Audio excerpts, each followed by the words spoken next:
All right, now, everybody. Quiet, listen to me. We're going to start a show. Now, some of you people have been with me before. You know it's going to be a tough grind, but we're going to have a show.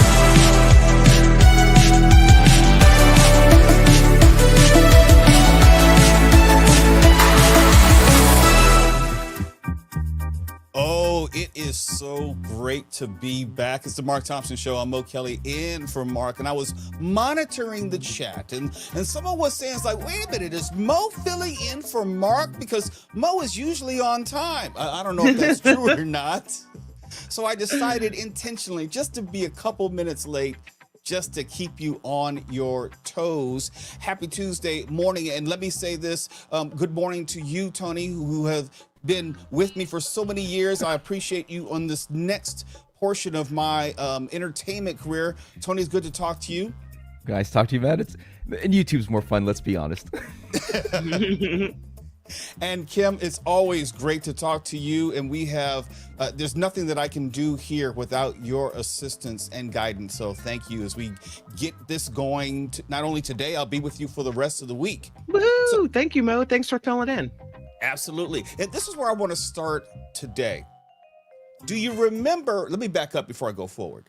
Do you remember how Secretary of War, air quotes, Pete Hegseth, wanted to make sure the media did not have access to certain portions of the Pentagon, or could not release any stories or talk about anything they saw or found out from sources at the Pentagon unless it was approved by the DOD, Department of War, Defense, whatever you want to call it. Remember that? Yeah, that thing we all had to sign, a journalist had to sign saying, that's right, we'll only say what you tell us to say. That I call that the propaganda creed. Yeah. Uh-huh. And if they didn't sign the propaganda creed, they could no longer have access to the Pentagon and therefore report on the Pentagon. That was because of moments just like now. We have been talking about these boat strikes off the coast of Venezuela. We have talked about the infamous double tap video, the secondary strike on a boat which had been incapacitated in the water. And for whatever reasons, we have not been able to see that second strike video. It's probably damning. No, it's definitely damning. But the reason why we can't see it is because there are other implications involved. And when you have a complicit media, or only media which is going to report that which the Department of Defense will allow to be reported, then obviously there is no backstop to ensure that we're getting truthful information, that we're actually going to see what is going on within the Department of Defense and whether the Department of Defense is doing something illegal.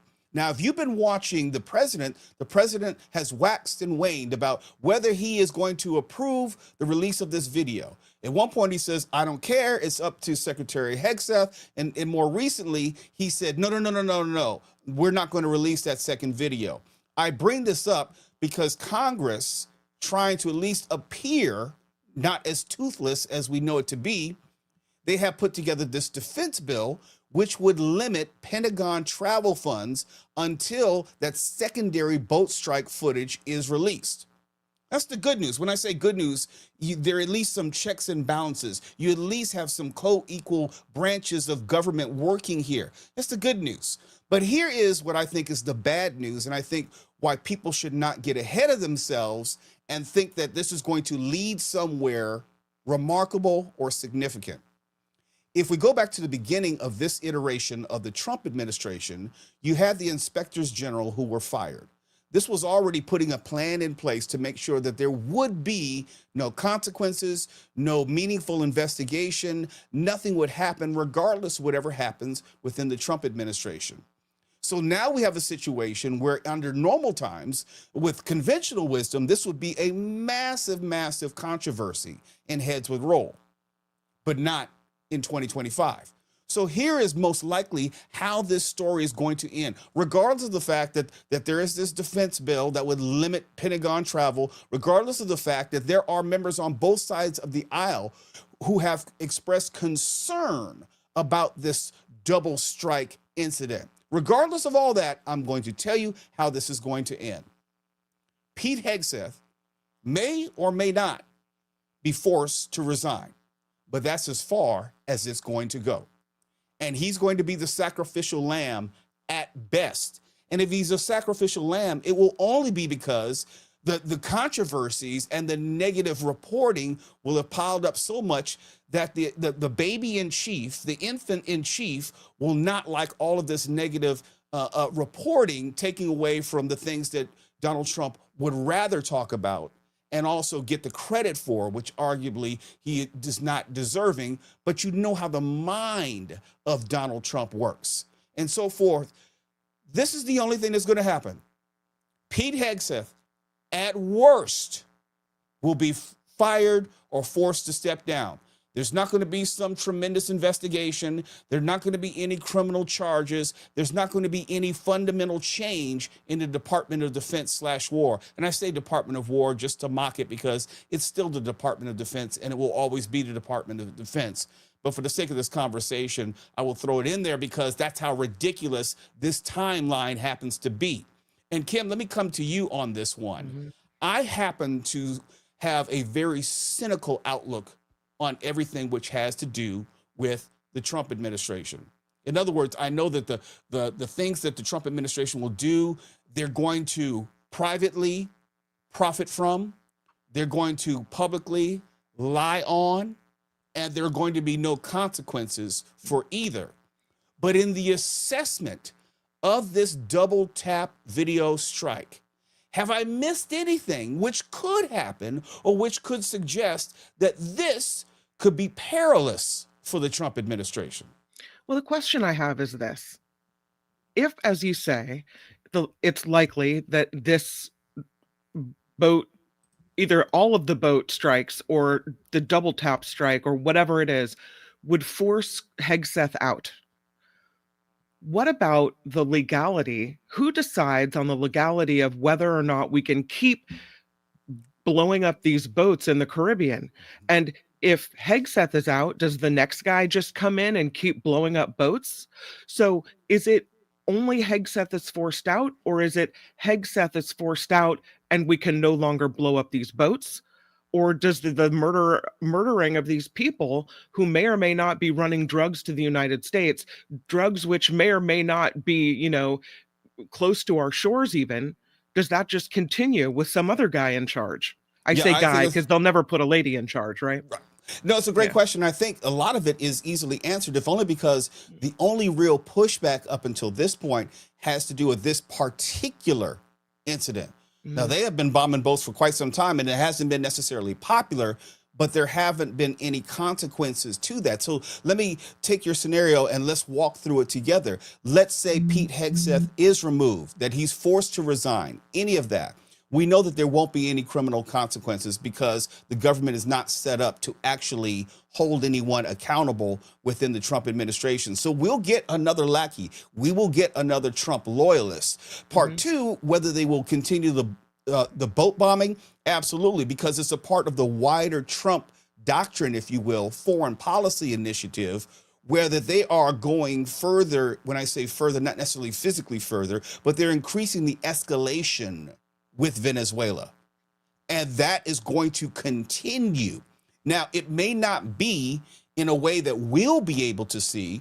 In other words, if they understand that these videos are causing some sort of concern for the Trump administration, we just won't see them.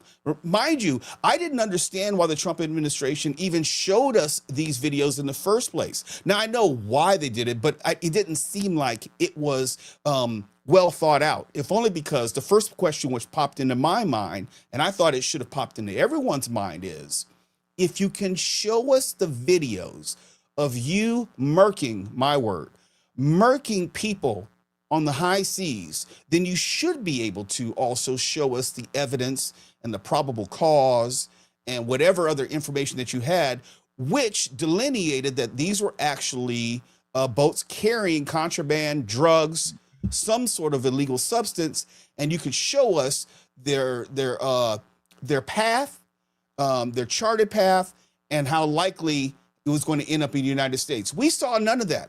All we saw were the boats being blown up. We didn't see where they were headed to. We didn't see any of the intermediaries. In other words, if it was meeting some sort of larger ship or there's going to be some transfer point. We saw none of that.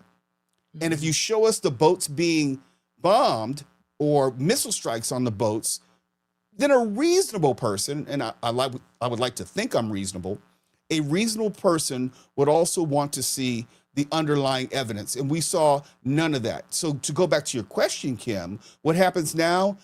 At best, Pete Hegseth is out. At best. And I don't think anyone should reasonably expect anything beyond that. If you're hoping that Pete Hegseth is going to be out and he's going to be charged with some sort of war crime in an international court, or he's going to be court-martialed, it's not going to happen. And the Trump administration laid the plans in advance to defend against that. You would have, and I'm saying this to be cynical, I don't think it would happen, but I'm being cynical. You would have a greater chance of Mark Kelly being court-martialed in this administration. Not saying it would happen, but there's a better chance of that happening than Pete Hegseth being court-martialed. Just being honest, because nobody is held accountable for anything within the Trump administration. Why would the Trump administration then throw Pete Hegseth to the wolves and then implicate their own administration in doing so? That's just not going to happen. What else did you? It doesn't really matter, because at the end of this Trump administration, when there's a reckoning, right? And there may be, it seems like after the presidency is over, then people will come back and go, this is illegal, this is a whatever. But Trump has immunity for everything. So even if it was a Hegseth order, Trump could just say, I directed him to blow up those boats. I have immunity for everything that is in regards to my presidential orders. Done. Consequences over. Let me out cynical you, Kim. Sorry. Okay. Kim, I'm going to out cynical you. I believe that not only are you right, but when we have another president after Donald Trump, the Supreme Court will all of a sudden come to its senses. The Republican Party will come to its senses, and all of a sudden they will want to rein in presidential power. Isn't it too late? It's too dollars late. to donuts. The ruling is the ruling, right? It'll be a similar court. So how can they say they were wrong? They won't be able to. It'll have to be a whole new. It'll take years for a whole new makeup of the court to reel this back. No, they won't reel it back. They will just rule against the next sitting Democratic president, where you will have some sort of case that will go up through the courts, as Republicans will do, as they did for Roe v. Wade, and then you'll have a different, albeit contradictory, ruling to rein in some of the power. We've already seen Clarence Thomas say that there's really no such thing, paraphrasing, as settled law.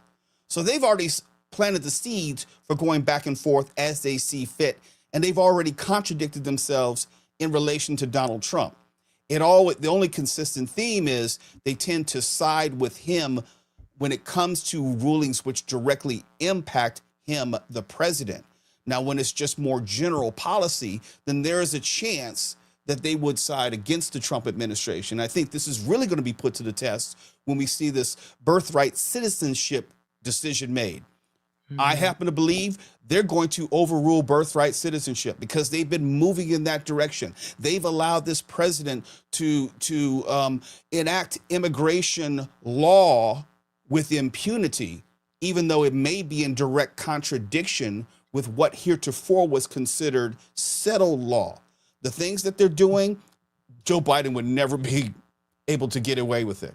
Was that, Mo, because the concierge Supreme Court is bought and paid for by the GOP and not the Democrats? That and that and that. Yeah, and that. We got a super chat from Michelle Crocker. She says, my question is, if they continue under a new guy, who is giving the order? Because knowing our military, they act under orders. Well, you have to imagine, and you'd have to assume that Pete Hegseth is acting at the behest of the president. You would have to assume that, and anyone subsequent to him will be acting at the direct behest of the president. These boat strikes are at the pleasure, my word, of the Trump administration as part of a foreign policy doctrine consistent with what the Trump administration has been trying to promulgate. I don't believe that changes because you just change the person. I don't believe at any time that Pete Hegseth is some sort of war strategy genius, that he enacted this on his own, or he has gone rogue, or he has created this because he thought it was the best course of action. No, he's doing this because Donald Trump, the president, wants him to do it. And he would continue to do it if it is not politically inconvenient for this president. Harry Magnan writes a couple bucks. He says, who's out first, Hegseth or Noam? I would bet Hegseth, because there's a degree of immediacy.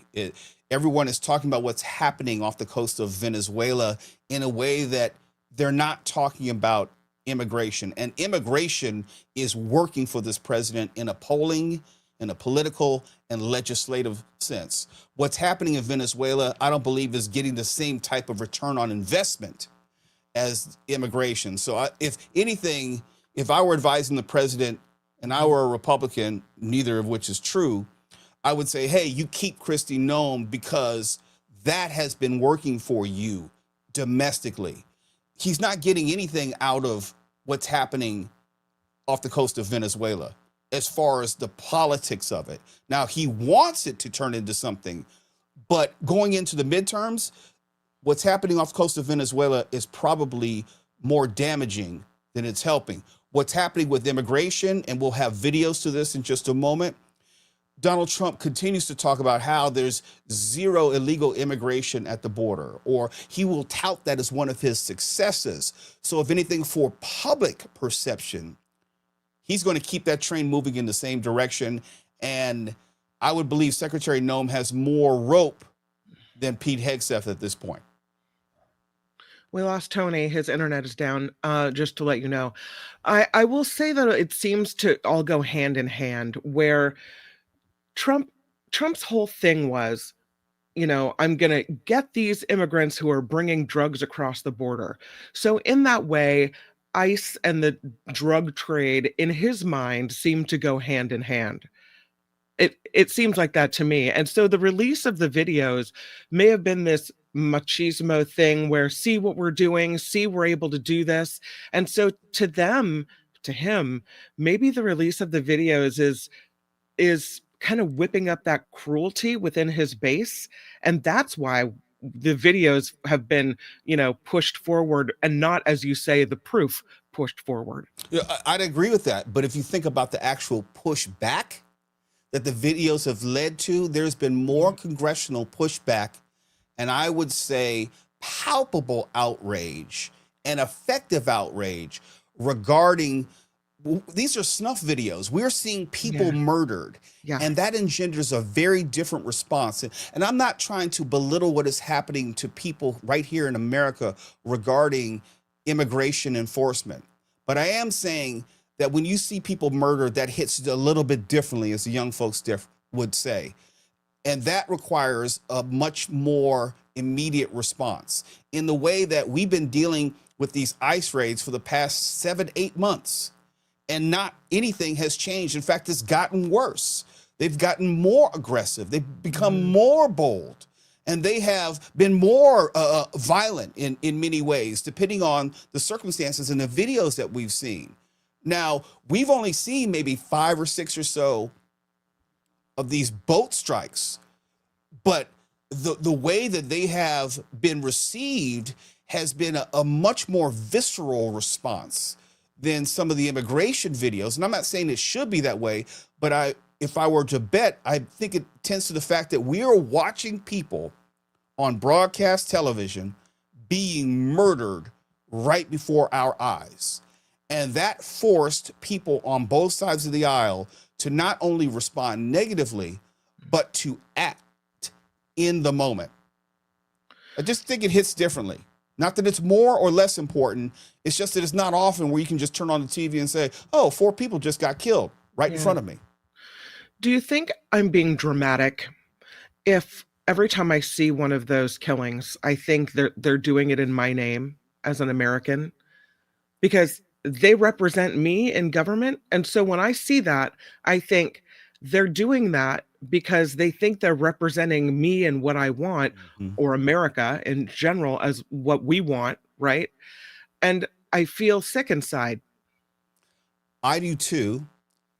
One, because I'm a Christian and I cannot be indifferent to people suffering. I cannot be indifferent to people being murdered right in front of me. As an American, and the geopolitical implications of this moment, let me put it like this. If America, the country, thinks that it can indiscriminately murder people, whether you believe they're drug runners or not, that we can indiscriminately murder people and there will not be some sort of geopolitical blowback, then we have deluded ourselves. Think of it this way. Just in terms of Mexico and the drug cartels, do you know how often that those drug cartels will kill civilians, that they'll kill federales, members of the Mexican federal police, that they will kill government officials? Why would this be any different? There will be a response at some point. I'm not likening it to terrorism, even though they've been described as terrorists. I'm saying you can't keep killing people and expect that is not going to have some sort of blowback for America and Americans. And it may not be within our shores. It may not be on our homeland. It could be tourists. It could be travelers. It could be American interests around the world, like it is with terrorism. There is no way that this is going to continue and there not be a price to be paid for it as well. Harry with 5, and thank you, by the way, for all the contributions. The show does not move forward without this financial support, so it's hugely appreciated. Harry says, based on Coast Guard interdictions, 25% of boats they stopped and inspected had no drugs. Are 25% of Trump's tap killing innocents? Writes Harry. It's a fair question. I'd have to assume, let me put it on its head and look at it from the other end. It is naive to believe that 100% of these boat strikes are of drug runners and there is underlying evidence to support it. And even if there was underlying evidence to support it, there is still the question of, can you just murder people under the suspicion of running drugs? Judge, jury, executioner. That's a philosophical question. That is a moral question. There's a legal question and ethical questions all in that. And I don't believe that the United States has done its due diligence before ordering these boat strikes. And it's ever present, I should say it's obvious, if only because of the reluctance to release the video of the second boat strike. You know, look, there's an old saying I have, and it's something that I came up with. So if you say it, please attribute it to me. A person of innocent mind acts accordingly. A person who is innocent will go about his or her life and not worry about the appearance of anything that he or she's doing if in their mind they are acting innocently. But the moment you tell me that they don't want to release the second video, says to me that there is a consciousness of guilt or a consciousness and acknowledgement of how bad of a light that would put the Trump administration and the Defense Department in if you and I and all of us could use our own eyes and see the video for what it is and come to our own adult, intelligent conclusion about whether that second strike on a boat in which there were at least 2 people on and up a capsized boat, obviously incapable of doing anything or going anywhere, whether that was legal, ethical, or necessary. If a person of innocent mind acts accordingly, if you actually believe that there's nothing wrong with it, then why would you not release the video? If you actually believe that you had the legal right and you had the underlying evidence to justify these boat strikes, why would you not release the evidence? They have not shown us the evidence. They have not shown us probable cause, and they're being select as far as what videos they are now showing us. That to me says they are not of innocent mind, but they are acting accordingly.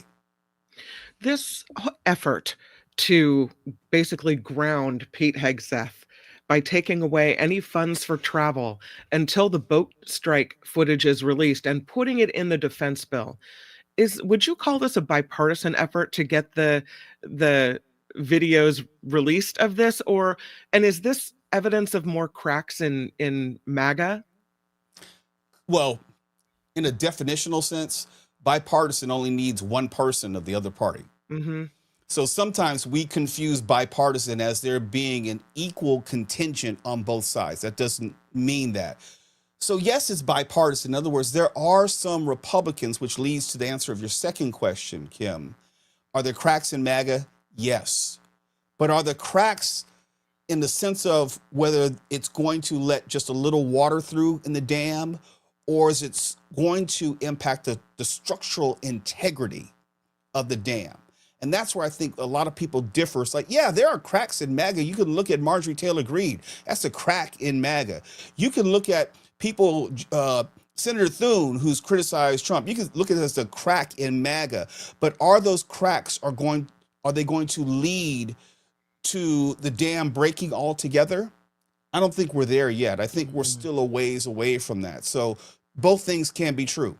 Yes, there are cracks, but it's not necessarily going to impact the structural integrity of MAGA as we know it, because you still have Donald Trump acting a fool on a daily basis in every interview, attacking female reporters every single day without consequence. And although there is pushback, but there's not pushback in a day-to-day sense, in an everyday, every way sense, in that Republicans as a party have had enough of this guy. No, they are still backing him. They are still supporting him. He still has some 80 to 90% support within the Republican Party, which is unheard of for a politician. So there's no reason for Donald Trump to change, and there's no reason for the Republican Party to change, especially since we are within a year from the midterms. No. They are not going to change course. But yes, there are some cracks. Yes, MAGA should be concerned. No, it's almost like, let me put it this way. The engine warning light has come on. And when the engine warning light has come on in your car, it could be something minor, it could be something major, but more times than not, people ignore the engine warning light until something structurally goes wrong with the car, like it overheats, or, the wheel falls off, or the suspension drops out, or the transmission no longer works. So something major has to happen before we take that proverbial car into the shop. But I think everyone can see the engine warning light is on. Everyone can acknowledge that not all is well, but that doesn't necessarily compel people to action. Let me give you another example as I change direction from Pete Hegseth, but I'm going to connect some of these things. Did you by chance see the Politico interview between President Trump and Dasha Burns? If you did not see it, it was on everything from Ukraine to immigration to the economy, and it had a little bit of everything in it. It was a well-done interview, but unfortunately, most people only care about 30-second sound bites. So unless you're willing to commit some 40 minutes to it, you're not going to see it all. But the overwhelming and overriding theme of it was, this man is insane in a clinical sense, not just saying things to get a response. I mean, he's saying things that he honestly believes not only are untrue, but they're emblematic of someone who is not living in the same reality as everyone else.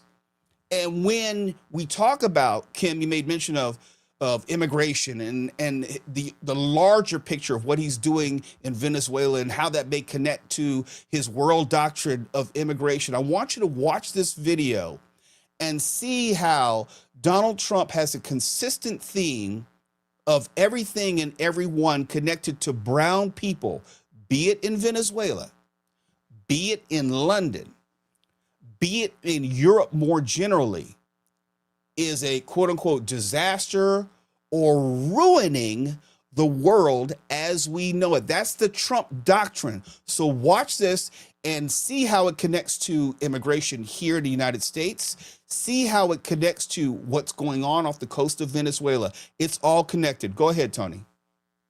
I want to go back to Europe for a moment, though, because you said they're not doing a lot of things right in your view. And just well, they can't be doing do right because look what's happened. Well, your administration just released a new national security strategy that sent shockwaves throughout Europe. The strategy says a key pillar of American foreign policy should be, quote, cultivating resistance to Europe's current trajectory within European nations. How much should European leaders prepare for your administration to push to reshape the continent's politics? Well, Europe is a different place. What do you mean by that? And if it keeps going the way it's going, Europe will not be, in my opinion, many of those countries will not be viable countries any longer. Their immigration policy is a disaster. What they're doing with immigration is a disaster. We had a disaster coming, but I was able to stop it. You know, we have no people coming through our borders now. 0, 7 months. I mean, who would believe 0? We went from millions of people, in some cases millions of people a month, but millions of people to no people. That's not what Europe looks like. The opposite, yeah. No, Europe, they're coming in from all parts of the world, not just the Middle East. They're coming in from the Congo, tremendous numbers of people coming from the Congo. And even worse, they're coming from prisons of the Congo and many other countries. And for some reason, they want to be politically correct, which actually I think is the opposite of politically correct. But they want to be politically correct, and they don't want to send them back to where they came from. And Europe is, if you take a look at Paris, it's a much different place. I loved Paris. It's a much different place than it was. If you take a look at London, you have a mayor named Khan. He's a horrible mayor. He's an incompetent mayor, but he's a horrible, vicious, emphasis on name, disgusting mayor. I think he's done a terrible job. London's a different place. I love London. I love London. And I hate to see it happen. You know, my roots are in Europe, as you know. Right. And I hate to see that happen. This is one of the great places in the world, and they're allowing people just to come in and unchecked, unvetted. So how involved are you going to get? I mean, could we see you getting involved in European I want to run the United example? States. I don't want to run Europe. I'm involved. Let's stop it right in there. There's a consistent theme. If you come from a non-European country, if your last name is Khan, and he emphasized the mayor of London's last name is Khan, that he's disgusting. If you put it all together, the consistent theme is no different from 2015, where he came down the escalator and said they're sending us their worst. They're sending us some murders and rapists, and how people are coming from prison in Congo and ending up in Europe. I don't know how that even works. That doesn't make any sense whatsoever. This means he's living in an altogether different reality. I don't know if I was in Europe more recently than the president, but when I was in Europe, it didn't look any different from the United States. And say what you want, but that is intentional, where he wants to ascribe that which everything is bad is connected to black and brown people. And that is what's fueling his immigration stance here in America. Politically, it has worked for him. And I try to be unemotional about this because I, as an African-American man, know good and well when you're talking about Somalis, you're talking about Africans, and you're also talking about black people in America. All that's connected.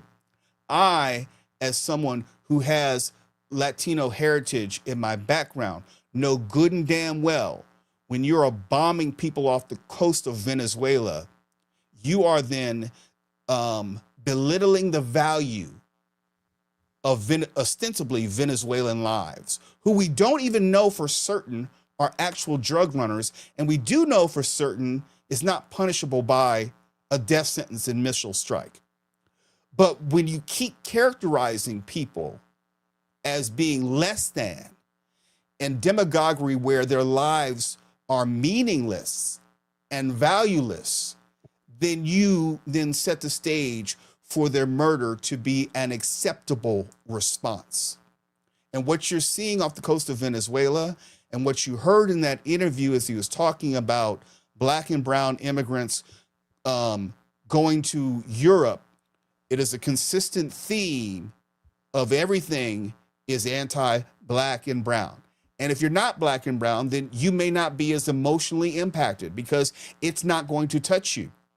We talk about immigration here in the United States, and if we factually know that the predominant number of illegal immigrants, air quotes, has to do with people overstaying visas, and we know the majority of the people who are overstaying visas are not Black and brown, but we're not going after them with the same vigor and intensity and violence as we are the people who are found at Home Depot, then we have to see that we have to at least acknowledge the disconnect that this is less about immigration and more about race.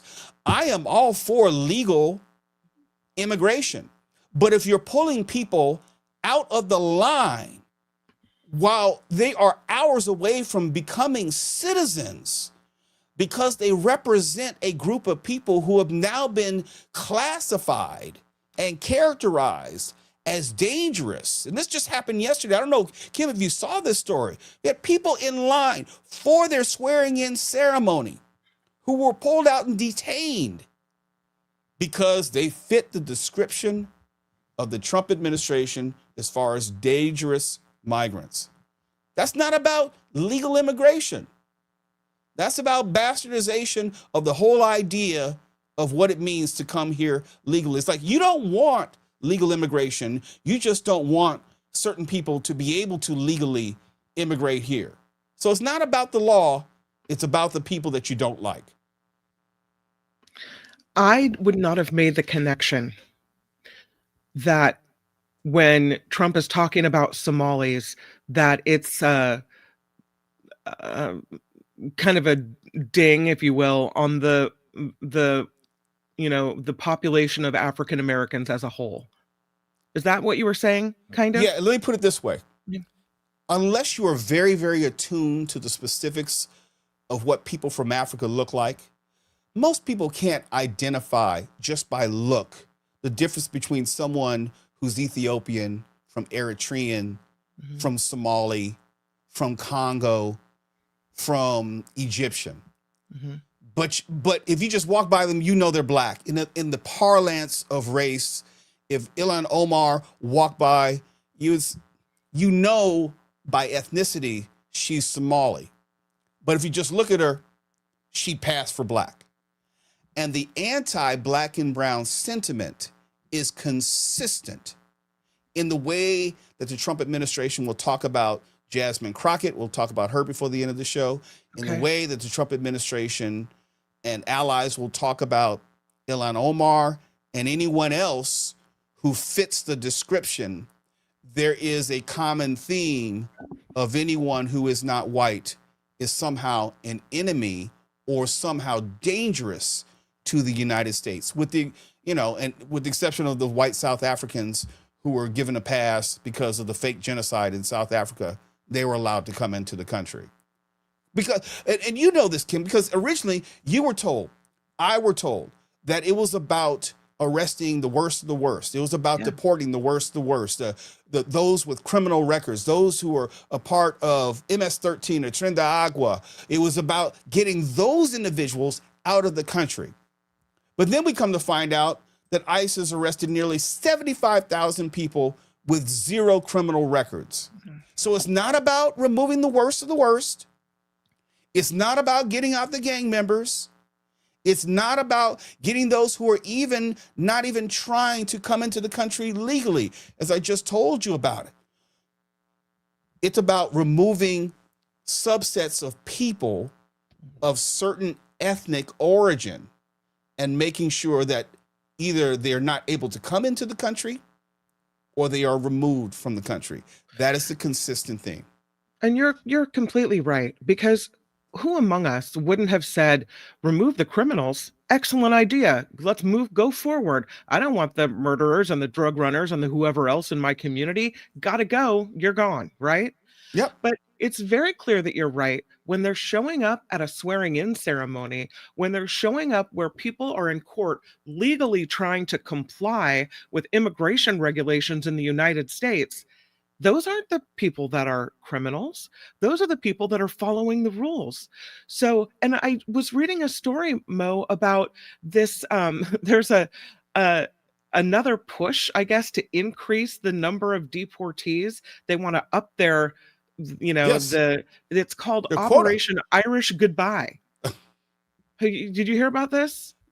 I remember seeing it, and then you realize that, well, let me take a step back. I believe when the Trump administration rolled this out, it's almost like mission creep. Okay, we'll start with the criminals. Yeah. And then they realized it received such a good political response, they took one step further. It's like, well, let's see if we can get just Mexicans who are hanging out at Home Depot. And then that went over well with MAGA. And they said, well, why don't we go one step further? And they keep going one step further. And this is why I think the boat controversy hits in a way that immigration and illegal immigration do not. Because let's be honest, there's a sizable amount of people in America, even outside of MAGA, who are okay with this, who find this reasonable and acceptable. And since there's no SCOTUS pushback, for the most part, since there's no real legislative pushback, since there's really no sustained outrage in the way that it rises to the level of impacting the Trump administration, not only have they not slowed down, they have taken larger steps and more frequent steps in that direction. They have leaned in even more as far as deporting people who are black and brown specifically. And then he said, let's go one step further.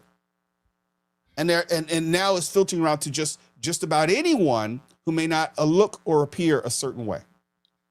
So this latest Operation Irish Goodbye, this is crazy.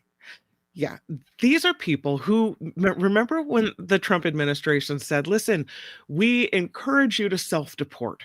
Yep. Right? We'll even pay you to self-deport. I think they said that at one point. They did say that. They give like $1,000 or something. Yeah. Well, under this plan, ICE agents work with the folks at the border, the Customs and Border Patrol officers, in these so-called targeted operations at land ports across the southern border, and they will arrest people trying to self-remove after being in the United States without legal authorization. They would target commercial buses that are passing through ports of entry into Mexico, and travelers who have no immigration or criminal records, who don't pose a public safety risk, would be considered voluntary returns to home countries. Others would be processed according to their current immigration cases, and they would be detained for formal deportation hearings. They are already self-deporting. So this whole Operation Irish Goodbye, it's thought, is aimed at increasing the numbers for Trump's deportation campaign. He wants to say, I deported X million number of people, even though some of them were on buses already headed home. It doesn't matter. Yeah. It does not matter the how, the why, the unconstitutionality, the unethical, the immoral way it's getting done. It's about the number. And as long as America writ large, and I believe this is where I don't want to blame all of MAGA and only MAGA, because I believe that there's a sizable portion of this country who may not even identify as MAGA or Republican, who are okay with this. And I think sometimes we delude ourselves into thinking all things Trump and Trump supporters are just MAGA. That's not true. That is definitely not true. And you see it because this is still very popular, and I put popular in air quotes because it's popular for the Trump administration and their legislative agenda, which means they're not going to slow down because it polls well internally and is being received well. Now, you and I, we may be abjectly opposed to all of this, but it's working as far as the Trump administration. Yeah.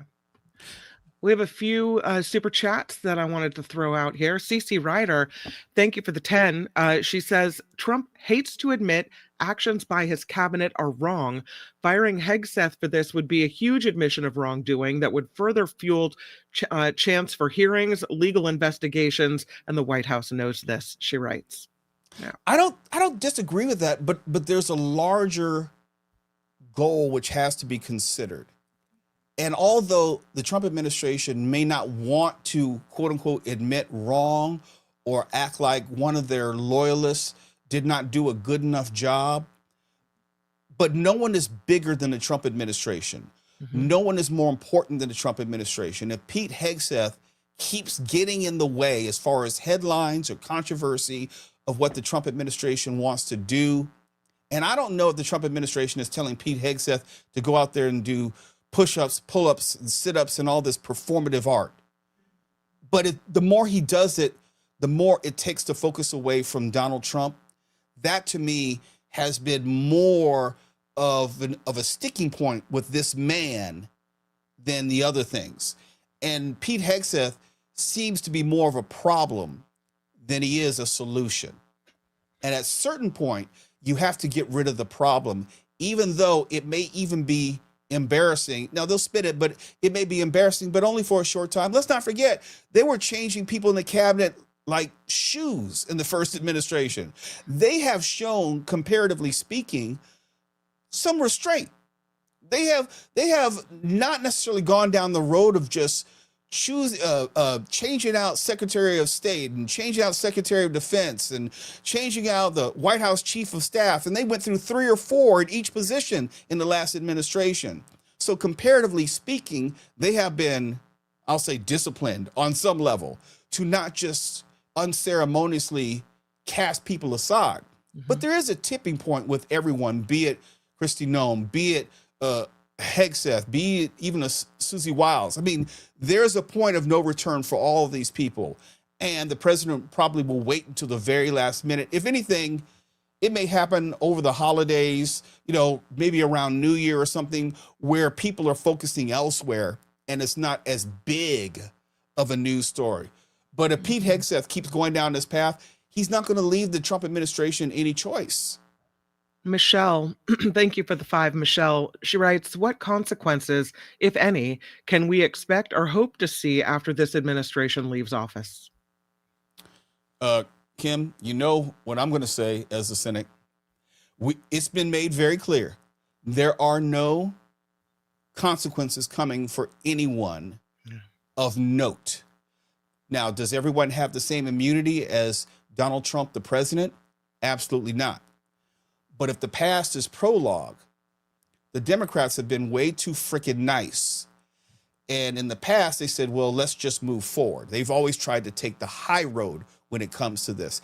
Even in prosecuting Donald Trump, they waited way too long to get that process started.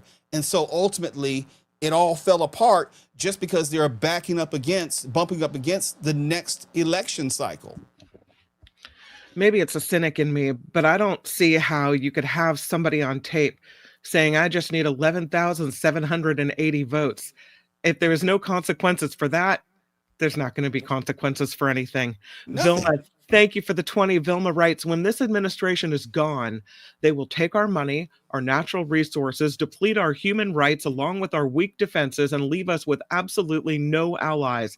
She writes, it is a shameful period in our history. Thank you, Vilma. There's a realization, I want to respond to Vilma. There's a realization within this Trump White House and also the Republican Party more generally that it's not ever going to be any better than this moment as far as grifting. Grifting without consequence. And many politicians, many corporations, many individuals have pushed all their chips into the center.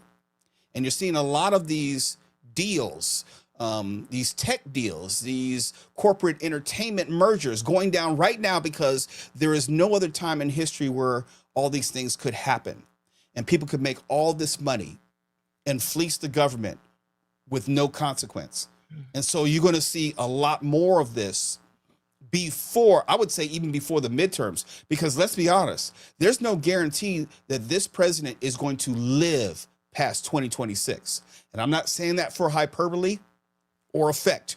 I'm saying that he's in diminishing health, and we all can see it. And it's almost like you got to get while the getting's good. And you got to do what you can while you can before there is a material change in the makeup of the government. Just imagine if President Trump were to fall or have a medical issue which incapacitates him or have a stroke which is unhideable. What that means for not only the administration, but those who are profiting off the administration. That would bring all that to a grinding halt. So it's got to be now or not at all. And if you do it now, it doesn't matter what happens later. It's almost like if you're going to rob the bank and you rob it of $15 million, you don't need to rob it again. You have enough money, in theory, for a regular person to not have to repeatedly rob banks. You know, like every heist movie is built around the idea that if we do this one job, the last we'll be job. scot-free. Yeah. That's right. Die Hard, the Italian Job, name it. It's always about doing this one job, and they're set for life. That's what I believe is happening right now. In their respective fields of entertainment or what have you, business, they're doing their one job right now. Yeah. And so if the world goes back to normal after this president, well, they don't care. To Michelle and Vilma's point, though, I guess the question that it raises in me is if we don't have consequences, if there are no consequences once again, then is there ever a possibility of getting America back, or has that ship sailed and that it's gone? There's Because two things here. if you're looking at getting America the decency, the civility, the rule of law, you know, the inability of people to so blatantly grift in government, although you could make the argument there's always grifting in government, that we never will ever, the barn door is open, the grifting is open for business, and we never get back to this place where that becomes unacceptable. The two things, there's consequences for this administration, and there's consequences in a more general sense. Mm-hmm. This, I believe, is a perfect storm where you have a willing participant in the sense of the president of the United States who has no personal self-control, no political self-control, and is responding and leaning into all of his worst impulses. That in itself has never been seen in the history of this country. And people have also then said, well, if the train is going to get out of control, then I might as well get on the train and get mine. People want consequences for the man and those in the administration. That's never going to happen. Now, the question of whether we will get this country back to what it was prior to Donald Trump, I think that is an inevitability. And here's why. Because after you rob the bank, that's when they change all the rules. After you rob the bank is when they all of a sudden come up with these great ideas for greater security. You're not going to get the bank robber. You're just going to make sure it doesn't happen again. And the people who will be making the rules about how to secure the bank are the people who helped rob the bank. So will there be consequences? Well, let me put it this way. Let's say it's 2029. And we have another election, and we have a new president. And I'd love to get the thoughts of David Cay Johnston, who will be joining us in the top of next hour to comment on some of this. So stick around for that. We have so much to cover here on the Mark Thompson Show. But will we have a new president in 2029? I would bet dollars to donuts that we'll have all sorts of legislation because people will come to their senses to make sure that certain things won't happen again. They will reassess the idea of complete, total, irrevocable presidential immunity. They will have some sort of law that they'll want to pass about grifting in government. They will do something about insider trading. They will do something about members of Congress who are engaged in sort of graft or grift or whatever. All of that will happen come 2029. And don't be surprised if the people who are profiting most on this moment will be some of the architects in determining how to keep the country safe in the years going forward. We have another super chat before we get to our esteemed David Cay Johnston. CC Ryder with another 10 says, I agree, Mo. White House will have to manufacture a new reason to force Hegseth out, but it won't sell. Just like Mike Walls for Signalgate, he was moved to another role. They might do the same with Pete H. Yeah, I mean, you can say that's a form of consequence, losing your job, but it's not a material one. It's not a substantive one. So Pete Hegseth is no longer the Secretary of Defense. What does he do? Go on a lecture circuit? Start giving talks for $250,000 each? And I'm being serious, because usually when you're on that level, you can go speak anywhere and your asking fee is usually six figures. I mean, his life is not going to be negatively impacted by any of this, other than no longer being the Secretary of Defense. Maybe I'm wrong. Maybe David Cay Johnston knows better than me. I think we should ask him. The Mark Thompson Show. Oh, David, I wait all week to be able to just talk to you because of your wisdom, your wit, your knowledge, your expertise. Is our country going to hell in a handbasket? Professor David Cay Johnston. Oh, no. Professor Johnston, can you hear me? Oh, you can hear me. I but can he hear can't you. Okay, there we go. All right. Did you hear my question as far as what is happening in this country? Yeah, I only Can't- hear Kim. Yeah, he Nope. can't hear you, Mo. So the way to fix this is David, try to leave and come back and see if that works. If not, we'll have Mo come and come back. Just disconnect. There seems to be always a weird little thing where you can't hear the host. It's so strange. I know. It's It's the weirdest thing. It's a That's gremlin in the the only time it StreamYard happens. system. Yeah, it's so weird. Well, it happened to Mark too a couple of times. So Yeah. we have no idea why it happens. It's just the craziest thing. I always internet things, man. But it was such a great introduction too. That's just the way it goes sometimes. I'll Oh my edit it god. in the breakout. We'll be fine. Well, all I know is he will have something very insightful to offer, something that I have not thought of. And maybe he's less cynical than I am. And I am at a point in my life where I don't have a lot of hope or optimism in this moment. It's one of those things where if you've ever gone to the dentist and you had your wisdom teeth pulled, it's not ever going to be pleasant, but you're just going to have to do it. And you'll go on with life afterward. Your face is going to be swollen. You're going to be sucking on soft food for a while, but there's no way around it. You have to go through it. And that's what I believe is happening in America, where we're going to have to go get that colonoscopy. We're just going to have to go through it. It's unpleasant. The prep is horrible, all of that. And you would think, why am I doing this? Well, hopefully on the other side, it will be better. That's the goal. And I think there's nothing that we can necessarily do about the Trump administration and what they're doing right now. As they say, elections have consequences. And this has been one of the consequences, where there were millions of people. I don't know who they are. So, well, actually, I do. Some of them are friends of mine. Some of them are even relatives of mine. Some are friends of yours. Some are colleagues of yours. But enough people in different states decided to give this man the Oval Office back. Now, is it a response to Kamala Harris, where they didn't want to have a black woman president? I'm quite sure that's part of it. But there is an undeniable swath in this nation who identify personally and politically with the views of this insane man. They like what he has to say. They agree with what he has to say.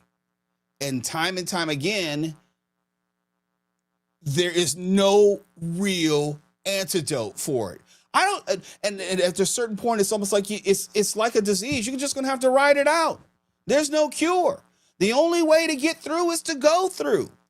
And so here we are. And we have a lot of times the same conversation again and again. It's like, what can we do? What should the Democrats do? Is there anything we can do to stop him? It's like, no, there isn't. And I'm saying this because I want to be honest with you. And I'm always going to tell you the truth. There's not going to be some sort of silver bullet, and I don't mean in a real sense because we have to be very clear these days with our use of metaphors. There's no way you're going to be able to get around this. You're going to have to go through it. Let's try this again with David Cay Johnston, and hopefully we've rectified it. I can hear you. I can hear you, Mo. And I can also tell you that on Thursday I had 2 of my wisdom teeth removed, so I have 2 still in my head. And your description is quite right. Quite right. I had 2 wisdom teeth removed about 3 or 4 years ago, and I grew up in a household. There's a relevance to this. On my mother's side of the family, none of us had wisdom teeth. My mother doesn't have wisdom teeth. My sister didn't have wisdom teeth. And as far as I knew, and every dentist had told me, I didn't have wisdom teeth. And then I turned 50, and my dentist said, oh, by the way, you have some impacted wisdom teeth. I said, where? It was below the gum line. And I'm thinking like, I'm just going there for a regular checkup. And they said, no, we need to pull these. And I'm thinking like, golly. And it was a horrible experience, because he had to dig down and get it. And it was one of those things where we didn't, and here's the parallel. We didn't necessarily expect that it was going to be that bad. But the only way we could get through it was to go through it. How would you describe America right now? Well, the point, I think you've been making very good points. Assuming we get through this and we get back our democracy from dictator Donald, that is not the end. That is the beginning of a whole new process. We have learned through this experience that, for example, there's no enforcement mechanism for the emoluments clauses in the Constitution. We need to add enforcement mechanisms. We need to go through a whole series of things where we've discovered the Constitution is entirely dependent on goodwill and honor, neither of which are attributes of Donald Trump. We may have someone in the future like this, so we need to go through and do the very hard work of getting both chambers of Congress and 35 of the states to approve some amendments to the Constitution, and including fixing the very badly written 27th Amendment about succession should the president be disabled or otherwise unable to carry his duties. And we need to restore accountability that the Supreme Court gratuitously, without the question before it, brought up in 2023, which is a lot of what's empowering Trump to do the extra legal actions he's been doing. And one of these key things is before the Supreme Court momentarily. And that's, does the president have the power to fire people who are appointed to a fixed term at a government agency, commissioner of the Federal Communications Commission, the Securities and Exchange Commission, and by party? All of that derives from this idea that John Yoo is most identified with. He's the very right-wing University of California, Berkeley law professor, that we have a unitary executive and all power is vested in the president, and that means Congress can't create institutions that in any way interfere with this power. Well, the way I've always looked at this, and I read Yu's writings when he started doing this some years ago, was, boy, if you wanted to set up a system designed to foster corruption, then you would favor a unitary executive. Having things like a 5-member commission with a majority 3 from the party in power and a minority 2 from the party that's out of power is a built-in mechanism to look for and alert people to corruption, incompetence, ideology that has no basis in terms of making the government work better. And that part of it has gotten about zero discussion in the public debate. And yet I think we're seeing it play out right now. And in line with that, we should remember that up until the Pendleton Act in the late 1800s, the U.S. government was entirely a patronage operation. And while it was very small back then, it was utterly incompetent in many areas and corrupt.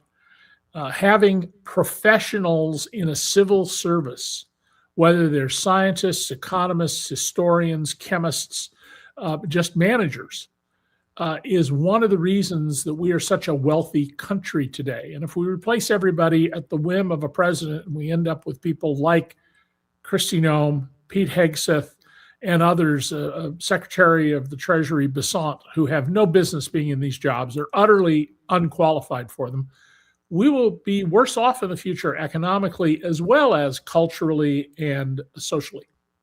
A common question and concern that I get from people who are in the chat on this show and just my everyday conversations is, well, what type of consequences are coming, if at all, for the people that you've just talked about?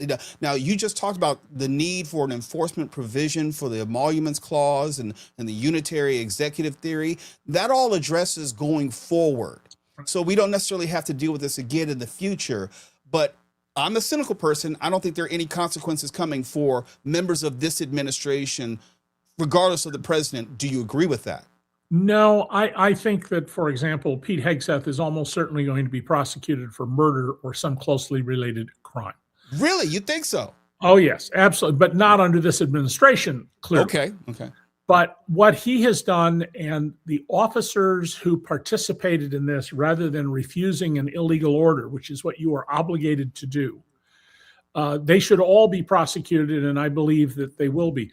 It cannot be sitting well with the men and women in uniform that Hegseth and Trump are trying to blame the admiral, who's the head of special forces for the military, for what happened in attacking the disabled boat. Now, he may well be willing to take the blame for this. Excuse me. He may well be willing to take the blame for it because he supports the action. I don't know, because we haven't heard him testify under oath. But that's irrelevant to the fundamental larger point that once a craft that you think is an enemy craft is disabled, your duty is to go rescue people. I mean, the Nazis rescued American and British soldiers when their ships were taken out, put them on their submarines, ran them to where they were close enough to shore that they could, get to back to land. This is a standard modern warfare practice and not at all being honored here by this administration. And in every position in the federal government, if you were an officer, you could be a civilian officer, you're a member of a commission. You take an oath only to the Constitution. Grunts and sailors promise to follow the orders of the president, but even so, they are obligated not to follow illegal orders. And so once we get it, I'm assuming we will get we know we're going to get a new House in a little over a year. The election will be in November of next year, and on January 3rd of 2027, we will have a new House, and we're likely to have a substantial majority of people in the House who are Democrats. Now, Del and Bob just posted Trump's going to pardon all of these people. He may, and that will become a very important issue and suggest that we will need to put some limits on pardon power in the future. By the way, it used to be in the 1800s, for example, there were lots and lots of pardons handed out because the criminal justice system was worse than it is today. But we need to put some limits on pardon power, and where we can establish that there was a quid pro quo, and pretty clearly Donald Trump is selling pardons. Clearly. It's been easily shown that either the person or people connected with them have been directing millions of dollars to whatever fund Donald or his minions are directing. If those pardons are the result of a quid pro quo, then the legal issue would become, is that a valid pardon? And if Trump wants to claim that a pardon that was done with an auto pen is not valid, he won't get anywhere with that argument, but that's what he's been claiming. Then surely a pardon that was purchased is not a valid pardon. Even so, even if these folks manage to get off the hook because of Donald and Donald pardoning these people, that doesn't mean we can't have other consequences for their actions. It just means we can't prosecute them for those crimes. For example, we could turn them over to the International Criminal Court. We could turn Pete Hegseth over to the Venezuelans or the Colombians, both of whom are almost certain to indict him under their laws for killing their citizens who were just fishermen. I would tend to agree with you if we had a functioning democracy. I just don't believe we have a functioning democracy. And the point has been made by some of the people who are watching this right now in the comments. We can assume that they're going to be pre-pardoned And from there, I don't know if the subsequent administration will have the appetite, using the past as prologue in the world of the Merrick Garlands that we've seen, to actually push that issue, or would they instead say, let's just move forward as Americans? So here's the danger in that, Mo Kelly. If we become cynical about this and say nothing's going to be done, people are not going to turn out to vote. People are not going to act to get reforms that we need to have, and we're not going to get to where we need to be. Now, I am of the, and I know it's a distinct minority view, that Gerald Ford did a good thing for the country when he pardoned Richard Nixon, because it allowed us to get past what had happened there and move forward. What didn't happen and should have happened back then, however, were some revisions to the law to address future issues like a president like Richard Nixon. And by the way, if folks haven't seen it, Andy Borowitz has a very, very funny letter written by Satan about, written by Richard Nixon, I'm sorry, from Satan's palace, from hell. Freudian slip. Yes, Freudian slip. But a very funny letter from written by an imagined Richard Nixon in hell that I would encourage you to go find on the internet and read, because it's pretty good. But it's really important that we not be cynical and that we do not disengage. The thing that the folks behind Trump, because remember, Trump is not sui generis. He didn't come out of nowhere. You have the Koch brothers, you have John Yoo, you have these people at Heritage Foundation.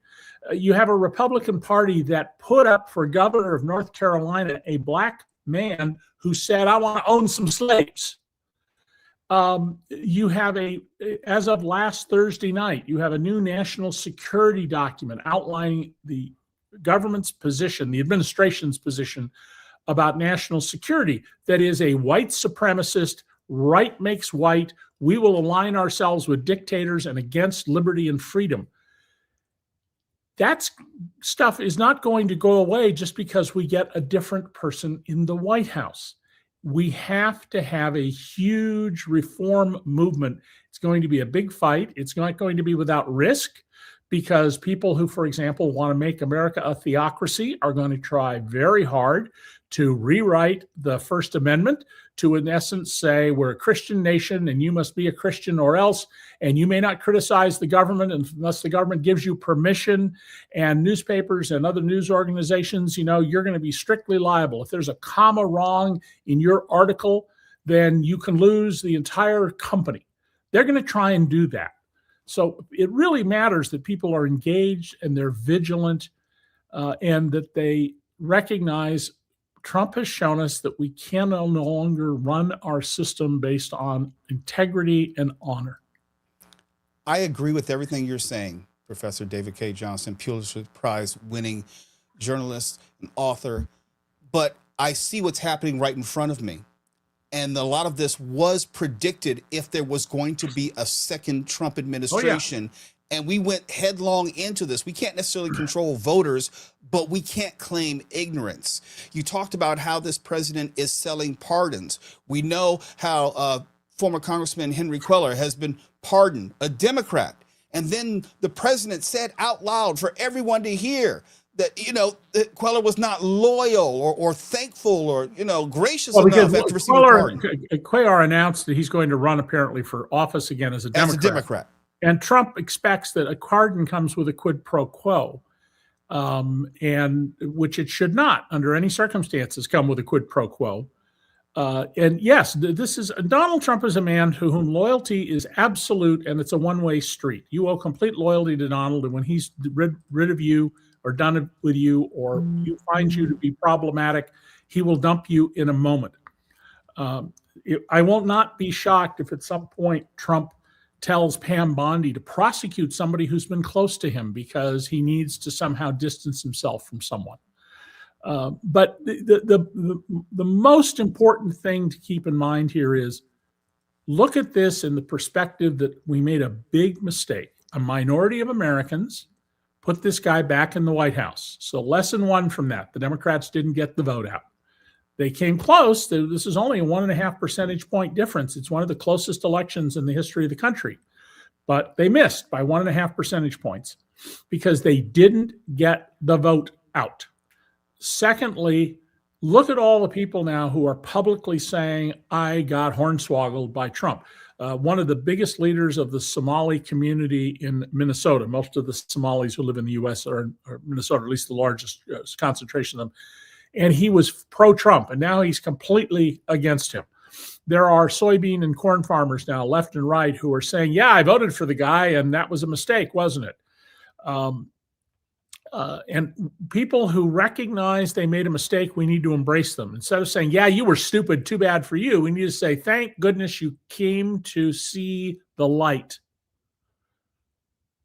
Does this mean that Trump is vulnerable from where you sit, or is that there are obstacles? Because I'm not sure that this adds up to him being vulnerable right now. Would you agree? I think he's losing support very clearly.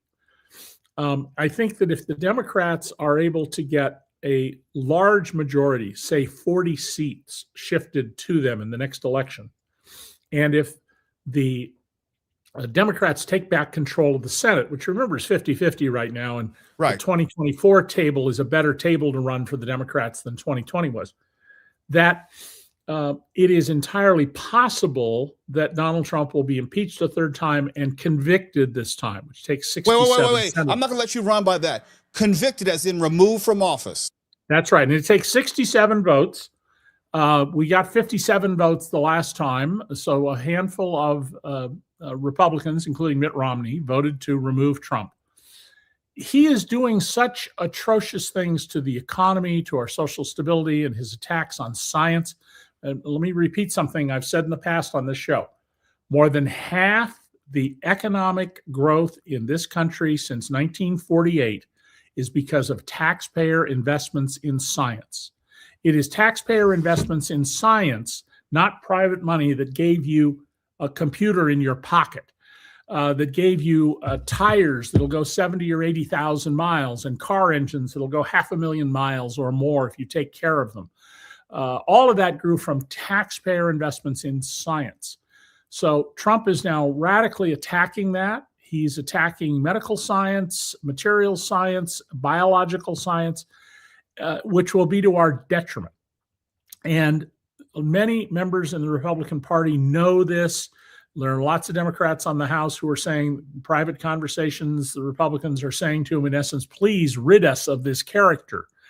And so if there's a big shift and the Democrats really get the vote out in 2026, yeah, I think Donald is very vulnerable, and I think a lot of his support can be pulled away, including potentially enough that you can get 67 votes in the Senate to remove him from office. Let me push back on that, and this is somewhat sincere of pushback.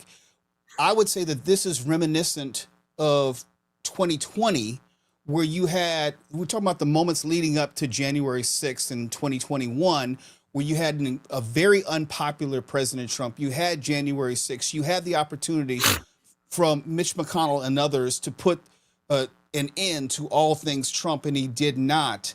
How is it any different now when the Republican Party, by and large, has said, yeah, F morals, F ethics, whatever, we like power, and as long as this guy's in power, we as Republicans have power? Yeah, I don't see it quite that way. What I see in the Republicans is not so much the love of power as a cowardice. Any Republican in office holder, especially on Capitol Hill, who speaks up against Trump is guaranteed to be primaried. I mean, Marjorie Taylor Greene, who comes from a district where she could have been reelected for forever if she just towed the line with Trump, now that her wealth has gone in 6 years from $700,000 to more than $25 million, I wonder how that happened. She's not running for another term because she believes she might get voted out in a primary. You're seeing other Republicans announce they're not running again. And now I think it's atrocious that anybody would not be honest and uphold their oath to the Constitution because they're fear they'll be voted out, both on an embarrassment level that you were voted out and on a level of, I put in all this work and I don't want to be voted out. That's outrageous. But that's primaries, party primaries. In the general election, all the signs are pointing to Trump is in very deep trouble, and any Republican presidential nominee will be in trouble. I mean, there's a lot of mystery going on the right about J.D. Vance right now. Why is his wife not wearing her wedding ring? What's going on here? And there's lots of commentary among the, really deeply racist and openly racist folks on the right about, you can't put Vance in the White House. His wife isn't white. His wife is East Indian, a highly educated woman. And so I think we need to focus on is we need to get our democracy back, and we need to fix the parts of it that we find are not self-reinforcing of virtuous behavior and but are enabling of vicious behavior. At the end of the day, Mo Kelly, look, I'm an incurable optimist. Nobody in this world these days in America has 8 children as I did without being an optimist.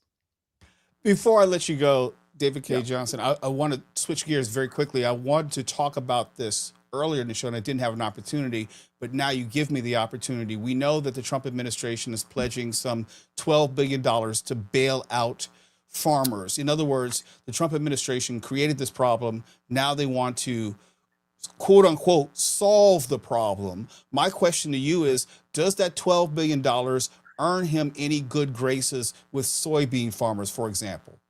Well, it's going to save if he's able to get the money out to these people. And I don't believe he has the legal authority to do so. And I think it's pretty clear that the Supreme Court is going to say you don't have the power to impose tariffs except in very short-term, limited circumstances, because under our Constitution, only Congress has the power to tax, and a tariff is a tax.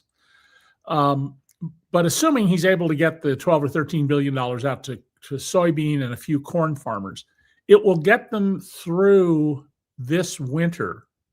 I don't know what they're going to do about next year. The Chinese are not going to suddenly go back to buying their corn and their soybeans mostly from us. They're getting them now from Brazil, a little bit from Argentina, and from Australia. They have apparently signed some multi-year contracts. I haven't seen anything supporting that except news reports to that effect. And we went from 13 million tons of soybeans to China to this year about 1. So we're a fraction, less than 10% of what was previously sold. I don't know where the market's going to be for these soybeans going forward. But there are going to be a lot of farmers who are going to lose their property. There are going to be a lot of cattle farmers. Cattle rearing is a 2-year cycle. And if you get in deep trouble early in that cycle, you may well not own the land that's been in your family for generations at the end of the day. So I think the question that political scientists in the field and journalists should be asking farmers is, are you going to vote for this man or someone like him again? And I haven't seen that question being asked. I noticed that NPR and David Brancaccio's American Public Media Business Marketplace show in the afternoon have talked to a lot of farmers, but I haven't heard any of them say, would you vote, if you could do it again today, would you vote for Donald Trump? That would be the telling circumstance. And if your answer is yes, which means I think I'm more concerned with racism and making America white again than my own economic well-being, well, you're an idiot. I don't know what else to say. You're a despicable idiot at that. But that has been the linchpin of, I would say, the Southern strategy. Yes. And a lot of appeals to voters is like, well, at least you're not black, or at least we're doing policies and strategies which are hurting black and brown people. It doesn't matter that you don't have a pot to piss in or a window to throw it out. At least we're hurting the people that you don't like. And that has been a successful strategy for decades. It has been. And the problem with it now is that Trump's policies, well, clearly aimed at people who are not white and at least nominally Christian. I mean, if you look at the national security document, there is no question it is a white supremacist document, yes, through and through. The folks to whom this argument is appealing are not the complete set of people who don't like the fact that everybody in America is not European heritage. And a lot of them are going to look at their own finances, I think, and say, wait a minute, I'm getting clobbered in this. We haven't begun to see, but we will soon, reports about my husband had a stroke and he died because the 3 hospitals within an hour of us all closed because of Trump. And it took 2.5 hours. And by the time we got him to the hospital, he was gone. My little girl died because we can't afford her drugs anymore because of Trump taking away with the Republicans the tax credits. This will not be a pleasant road we are going to go down, but we should not lose heart and we should stay focused on the prize.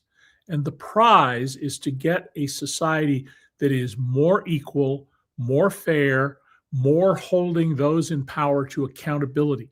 That won't just happen. It will only happen if large numbers of American people demand that it happen. That's how we got rid of slavery. That is how we, even though we replaced it with Jim Crow, that is how we got child labor laws. There were ministers back in the day who would say, those who propose these child labor laws are the agents of the devil, for it is God's plan that these children work in the factories. We got child labor laws. We got labor. We got unions made legal. Unions were criminal organizations when this country began. And we got a Republican president, Richard Nixon, to sign the 2 most important environmental laws in the history of the country. So we need to keep our eye focused on what we need to do. In the short term, we need to try and corral, block, minimize the damage from Donald Trump. And in the medium and long term, we need to focus on getting a Congress that is responsive to the people, which at some point is going to require a complete change in campaign finance. Probably, and there's some reforms we can talk about in another show I've proposed that would do a lot to improve campaign finance and politicians feeling beholden to their donors, not to their voters. But the worst thing to do is to get cynical and say nothing's going to happen. It will only happen if we make it happen. That's what FDR said to the woman who said, Mr. President, do X. And he said, no, ma'am, that's not how it works. You have to make me do it. Go and make me do it. Professor David Cay Johnston. Can't wait to do it again. Have a great day, sir. Thank you. You too.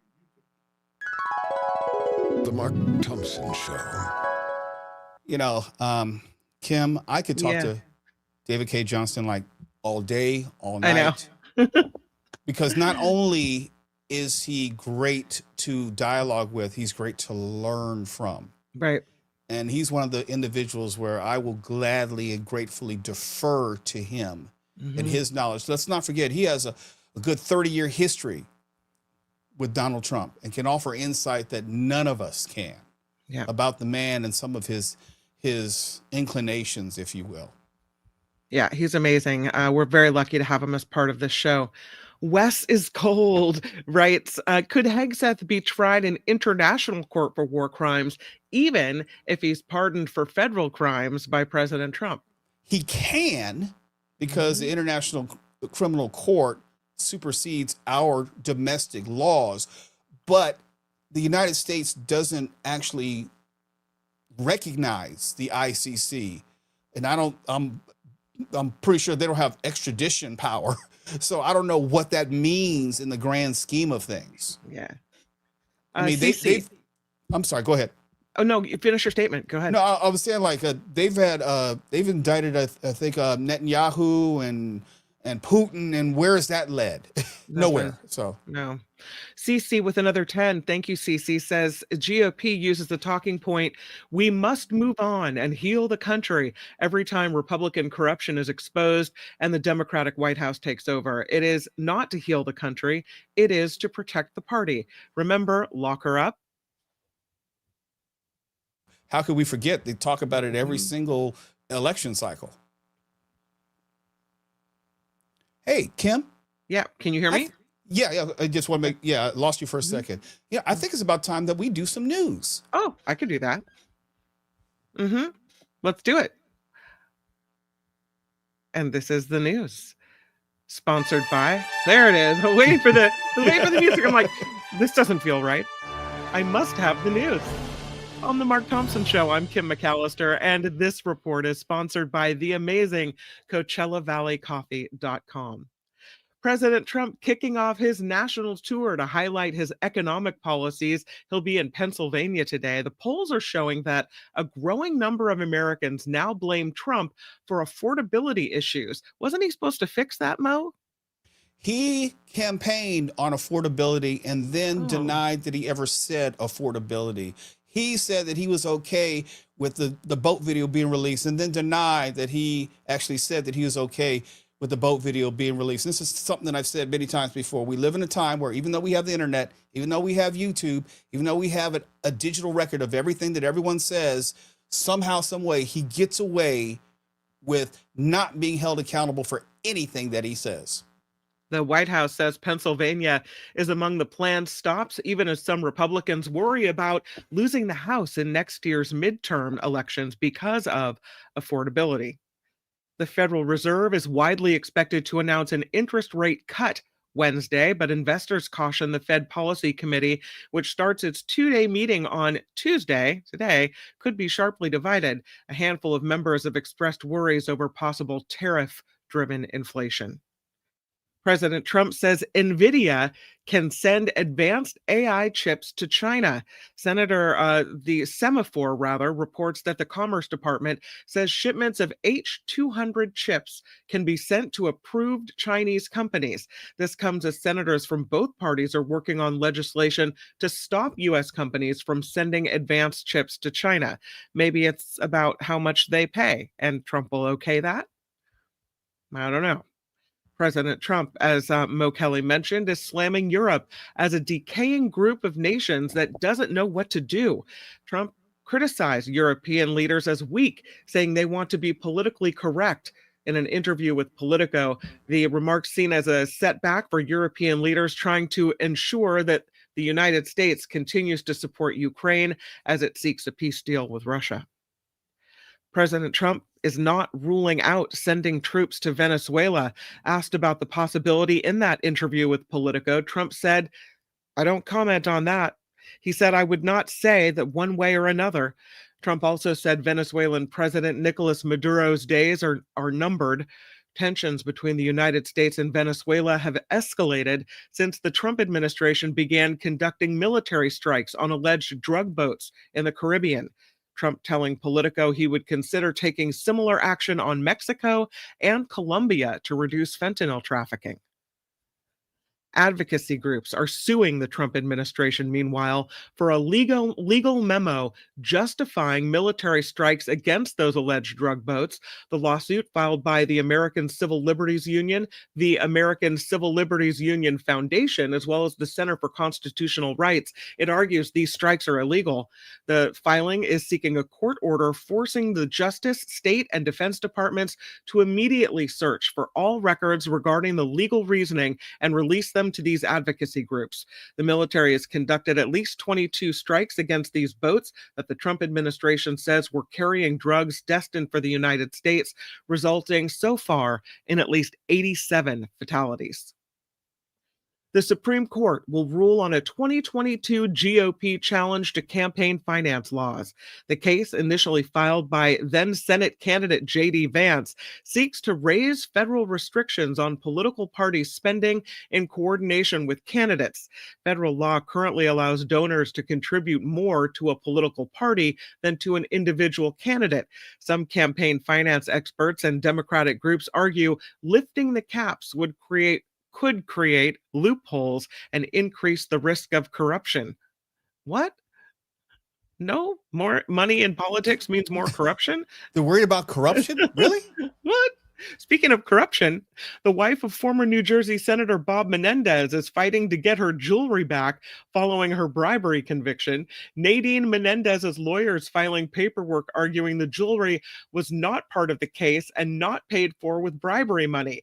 Prosecutors have previously said the jewelry can be held if Nadine does not pay the court judgment. The jewelry includes pearl necklaces, rings, watches. Nadine Menendez heads to prison next year. Bob Menendez already started serving his 11-year prison sentence. So they're holding the jewelry in lieu of restitution payment, and she wants her jewels back.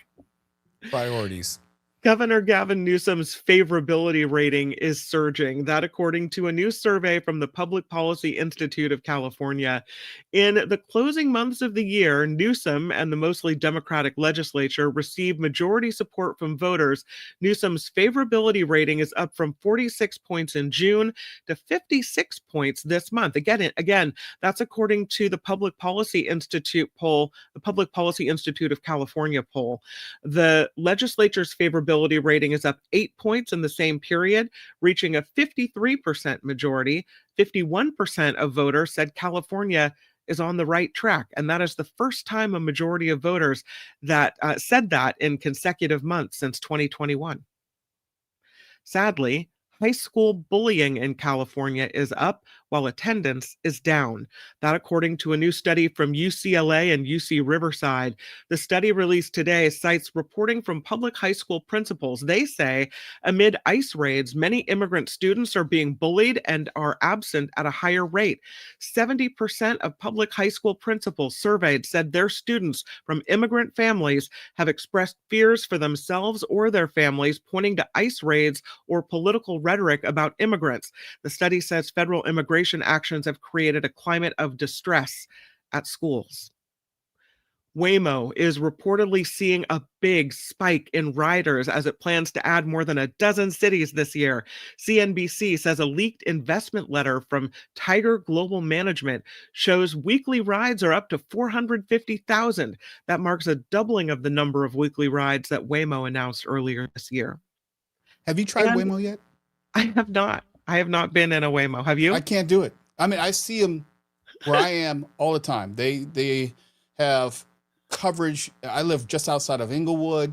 You go to the Culver City area and here in Southern California, they are everywhere. They are an accepted form of transportation. I don't feel comfortable. I'm a late adopter of a lot of technology. It took me years before I felt comfortable getting into an Uber. I've used Airbnb once in my life, and that was the last time. Maybe I'm just too old to best appreciate it.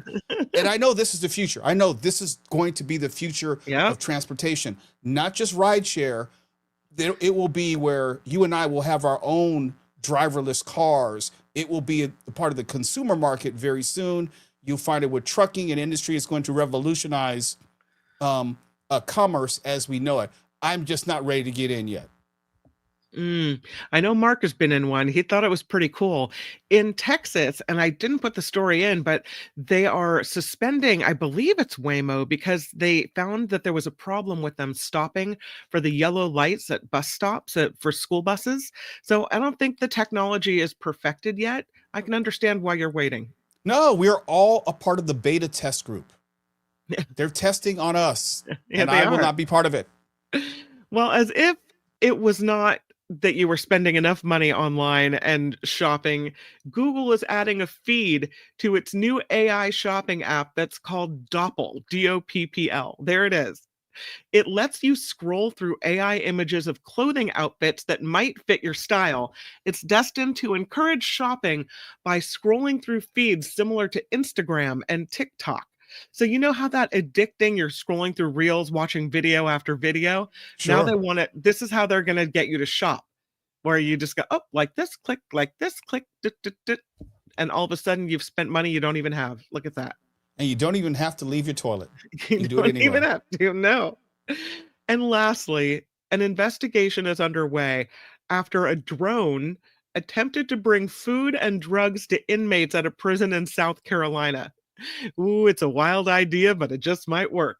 The South Carolina Department of Corrections says on Monday morning, a drone dropped off Old Bay seasoned crab legs, steak, marijuana, and cigarettes to the prison's outdoor area.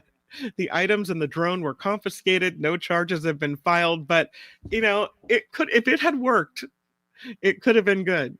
There it is. You hear more and more of this about drones dropping contraband behind prison walls, be it drugs or whatever. This is not necessarily new. It's just more brazen, if anything. You know, you're getting gourmet food and getting all sorts of items that you couldn't even imagine of sneaking into the prison any other time. But yeah, with more technology, more opportunity. I mean, crab legs, steak, marijuana. It's a whole package. Living it up.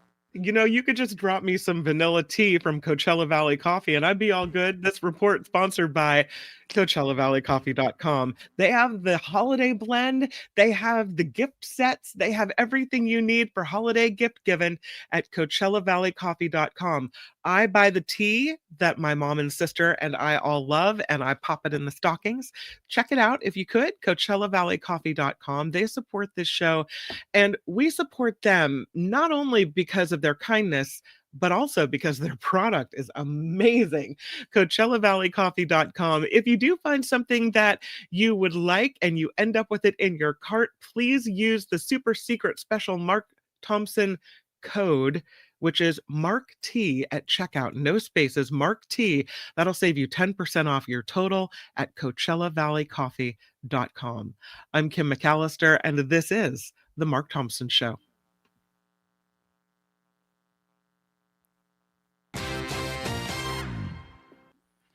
Let me just change directions very quickly. We know that Texas figures prominently in not only our politics, but our news generally. There's been an ongoing debate, if you will. I don't believe it's a debate, but they call it a debate about whether Californians should up and leave and go to Texas because it has no state income tax, or the living is cheaper, the gas is cheaper. But Texas is playing an outsized role in not only our political discussions, but our cultural discussions. And culturally, it has really turned up a notch, given the actions of this governor. Legislatively, it has turned up a notch because of the actions of Governor Greg Abbott. We know about the redistricting fight, where he arbitrarily and unilaterally didn't put it to a vote, a referendum vote, but arbitrarily decided to rearrange the political maps to best benefit Republicans leading up to the midterm. And there are a number of Democratic seats which are presently held by Democrats, which are going away. One of those seats is Jasmine Crockett. And she, as of late at least, it's fair to say she's a rising star within the party. She is developing her national profile. And yesterday she announced that she's running for Senate. I don't know if she's going to be successful, because let me be clear, Texas is still a red state. Now, have Democrats made some inroads? Yes. Have they made the races on a statewide level more competitive? Yes. You may look at Colin Allred when he was running against Ted Cruz. He made it a fight. It was a respectable fight. It was a loss, but it was respectable. And it showed that the Democrats could play, as they say, in the state of Texas. But Texas is still a red state.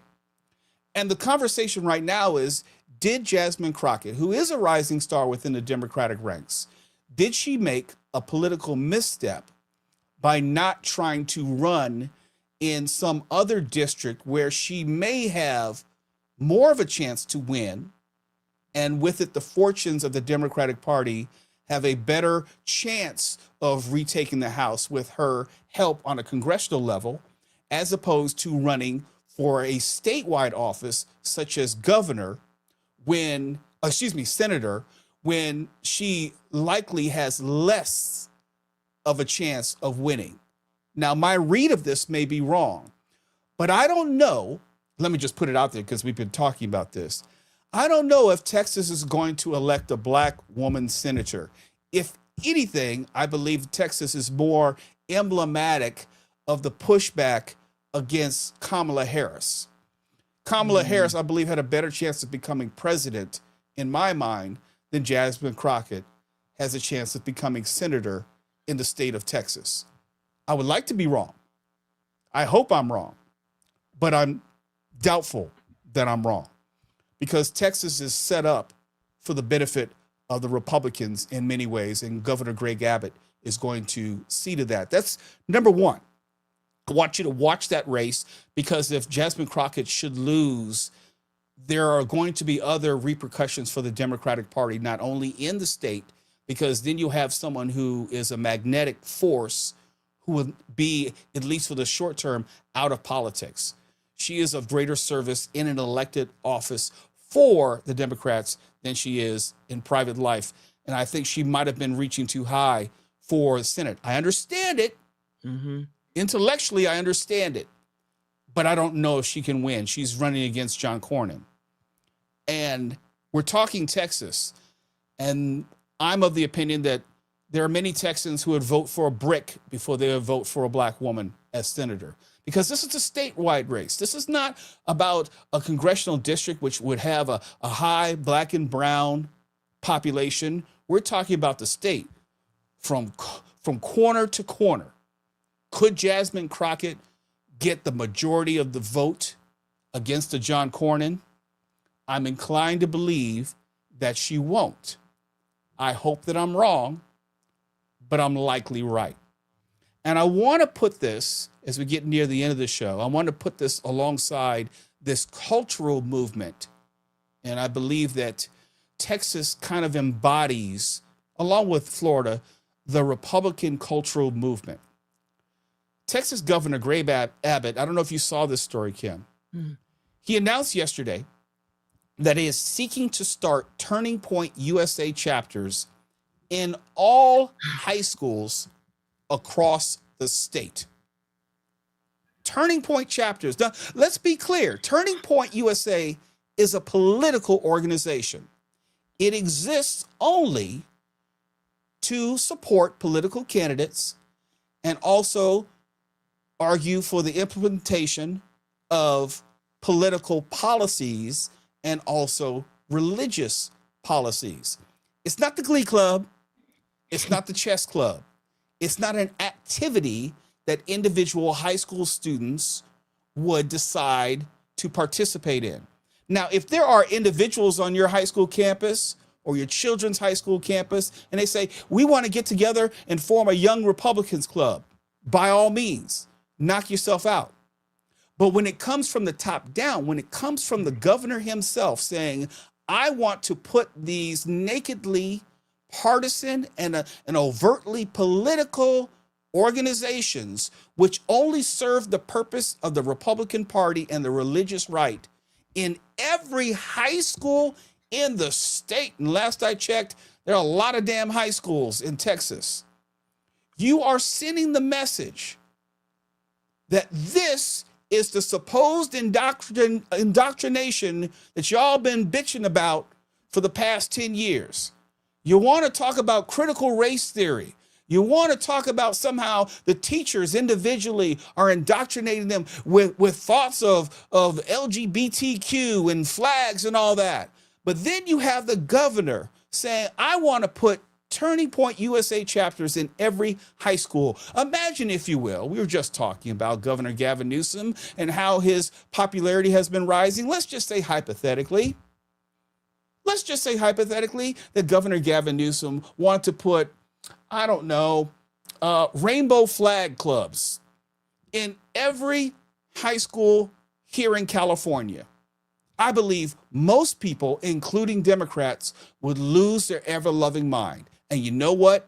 You'd have every right to, because the governor would then be overstepping his bounds. And the governor here in California is inextricably linked to the health and future of the educational system. So you could actually make an argument that it would be more in alignment for that to happen here in California, given how our state constitution, our educational system is set up for Gavin Newsom to do, than Texas Governor Greg Abbott. But Greg Abbott is doing all this out in the open, saying, and this is me just paraphrasing, we want to be able to create the next generation of young Republicans and start indoctrinating them before they become adults, before they become eligible voters, and make sure that they have a certain worldview which is consistent with the present day iteration of the Republican Party. Can you just imagine if anyone had tried to do this anywhere else? As they say, and a lot of people said it long before me, every accusation is a freaking confession, because everything they're accusing other people of doing, they are actively doing it. I don't know if you saw the story Kim, but when I saw it, it's like, I can't believe you're doing it. You're calling it exactly what it is, and you're doing it out in the open, and you're saying we want to put it in every single high school in the state. We want little Charlie Kirks running around in every high school. And hopefully by the time they turn 18, because it's high school, these are minors, they'll become Republican voters hoping for a Christian theocracy here in America. I saw what happened with the murder of Charlie Kirk, what happened in high schools the day he died. It was huge news in high schools because there is a huge youth following. And I don't know if it was that moment that they realized, oh, the youth of America was really affected by the Kirk message and by the Turning Point USA thing. And so it makes sense that if they found something that works, that they would push it. I have a huge problem with the religious aspect of the message being pushed by government officials. I mean, trying to assimilate youth into a certain political party aside, there is a religious aspect to it that it seems to me is a violation of church and state. You shouldn't be trying to set up Turning Point USA chapters in every high school, because I think there's a religious aspect to it. I think that's illegal. That, not the political aspect, but the religious aspect would, to me, make that an illegal move. No, either or, both and you are absolutely right. And all these things are happening at once. If there are a group of kids who want to amongst themselves say, hey, we want to create this young Christians club, and they want to promote it and see if it spreads to other high schools, I am absolutely okay with that, because that is organic and that is actually kids coming together on their own. But when you have the governor, Kim, as you have rightly pointed out, who is trying to orchestrate this and legislate this and require this in high schools, every high school across the state, that is something completely different. And let's not forget, and I believe all these things are happening together in concert with one another. You might have noticed that the widow of Charlie Kirk, Erica Kirk, has been on the interview circuit. She's done a few interviews with Fox News. She's going to be sitting down with other people during the holidays. And I'm not going to tell anyone how to grieve, whether you do it publicly or privately.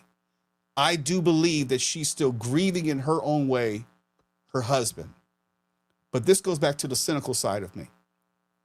I also believe, in addition to that, she is positioning herself, and the Republican Party is positioning her as a voice and eventual political candidate for the 2026 election cycle.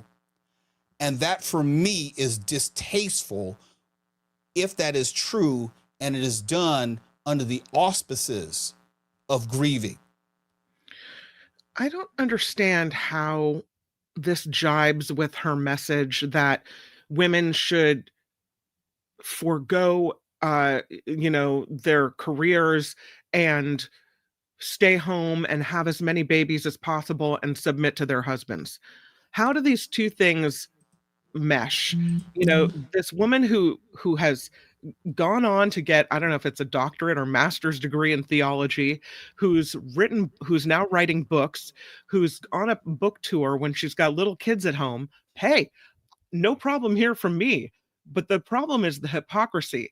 If you're telling women that they need to get back in the house and raise the kids, then how does it jibe that she would then run for office? How would that work?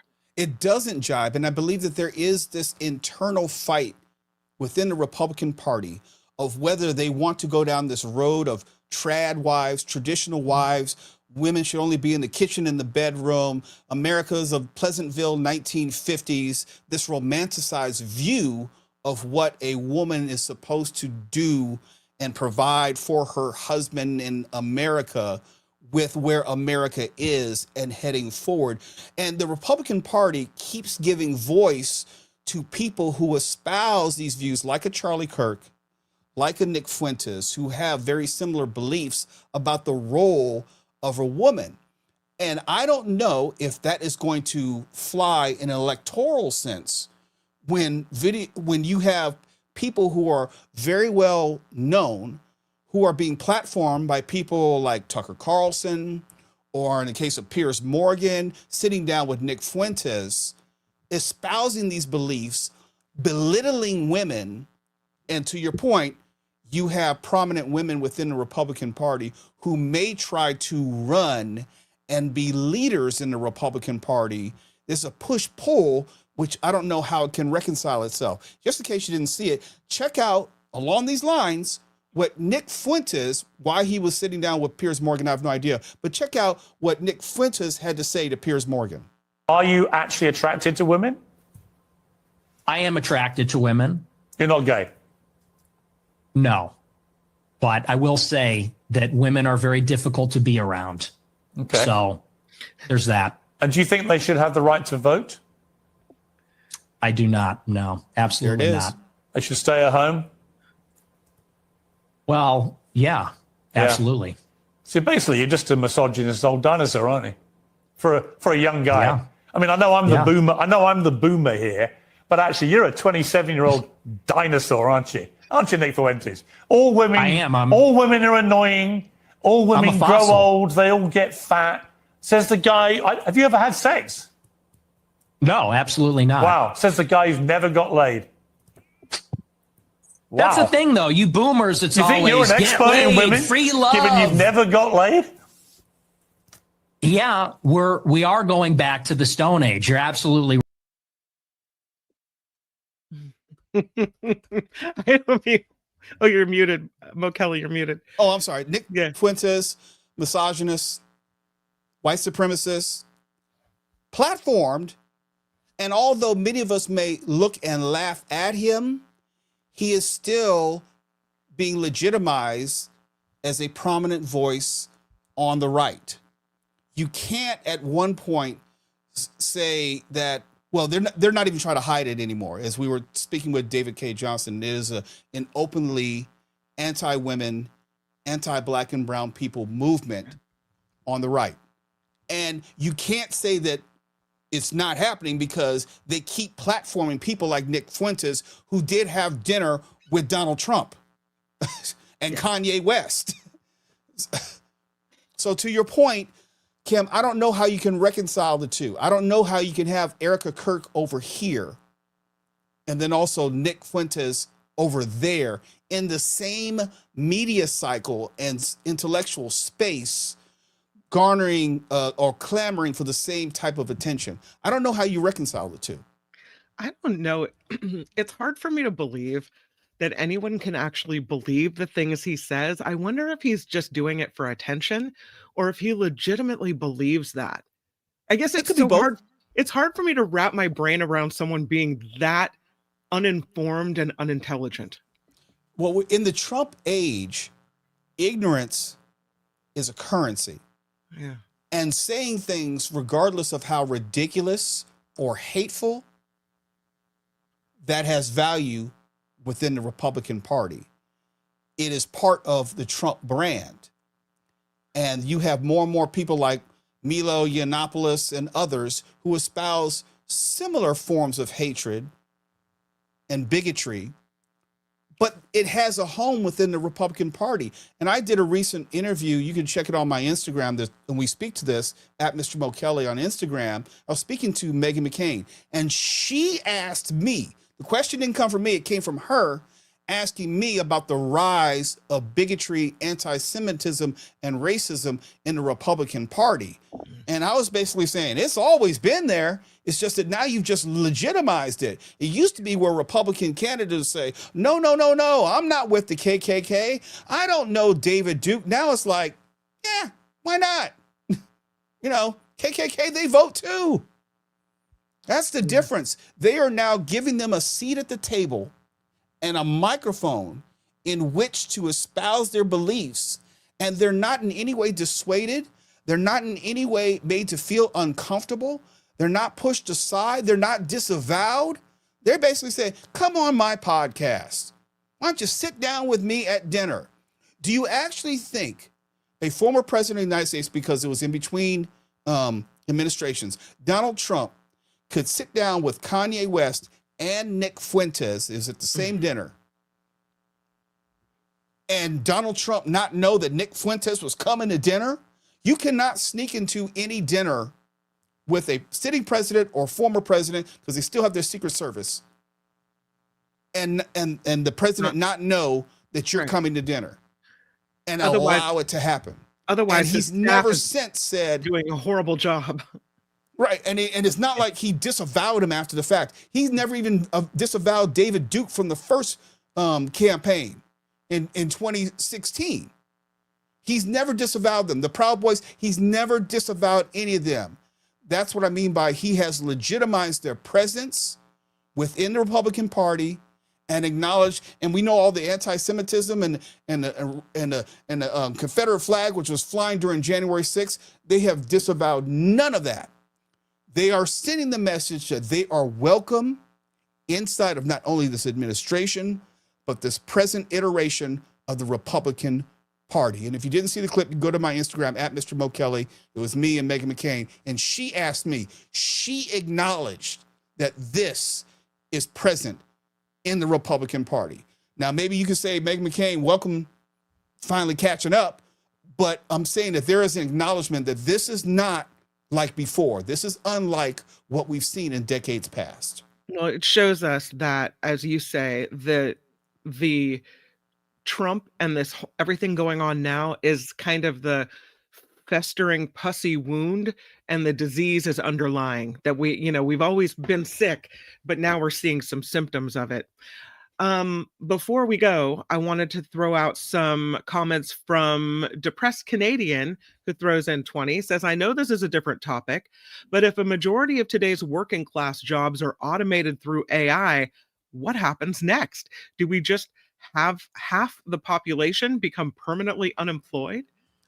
Yes, I'll tell you exactly what's going to happen. We're going to have a UBI, a universal basic income, where there will be a large segment of the population who will just get money dropped into their account, because there will be numerically not enough jobs for the amount of people in this country who may be of working age, who may be able-bodied, but it will be impossible for them to maintain any type of living, because there will not be jobs available due to AI, automation, technological advances, and also corporate greed, because the ultimate goal is to minimize the costs of employees. When you have fewer employees, you don't have payroll.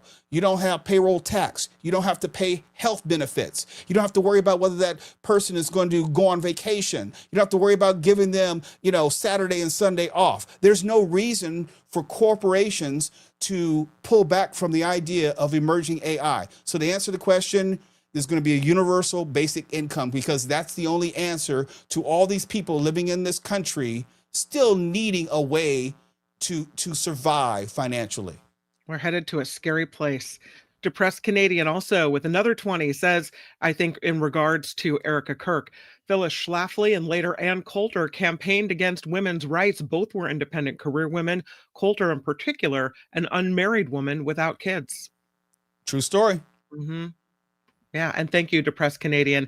Huge thank you to everyone contributing to this show. You can find more on oops, I don't think I can get that away. You can find more at themarkthompsonshow.com.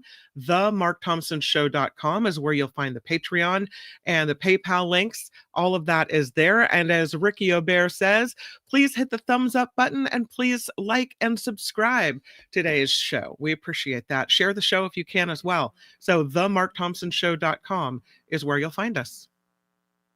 And they'll find us tomorrow, same time. Yeah. Yes, they will. Mo Kelly returns. The rest of the week. Yay! John Rothman will be here tomorrow as well. It's going to be another great show. And I'm looking forward to hanging out with you again, Mo Kelly. I look forward to you as well. Thank you, Tony, for all your help today. Of course. There he is. And we'll see you tomorrow. Bye-bye.